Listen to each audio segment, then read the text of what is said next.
CNN ni kifupi cha Cable News Network.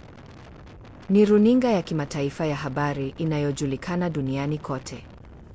Makazi yake ni makao makuu ya CNN yapo Atlanta, Georgia, Marekani. Pia wana ofisi nyingine kubwa New York na Washington DC.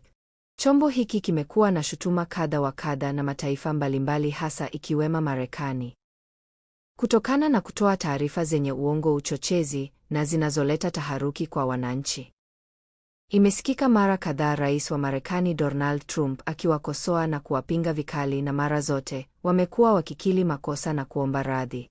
CNN is fake news. I don't take questions from CNN. John Roberts of Fox. I tell you what, CNN should be ashamed of itself having you working for them. You are Vivyo hivyo lilipokuja suala la ripoti inayohusu Tanzania, wameonekana wakipotosha na kuchochea uvunjifu wa amani kwa kutoa takwimu za uongo. Hili limedhihirishwa na mwandishi wa chombo hiko ambaye amekiri kwamba hakupata taarifa kutoka kwa wahusika na tukupata majibu.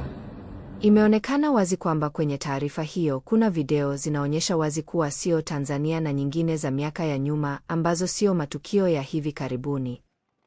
Mfano, kuna ushahidi unaonyesha maeneo ya nchi za Libya, Kenya na Somalia ambazo zimeambatanishwa kuwa ni za Tanzania na kudanganya idadi ya vifo vya watu. Hii inatuonyesha ukweli kuwa CNN ni chombo cha uongo na taarifa zake sio rasmi na kinajaza chuki kwa wananchi, hivyo ni muhimu kupuuzwa, kwani wamekuwa wakitumia vibaya uhuru wa vyombo vya habari.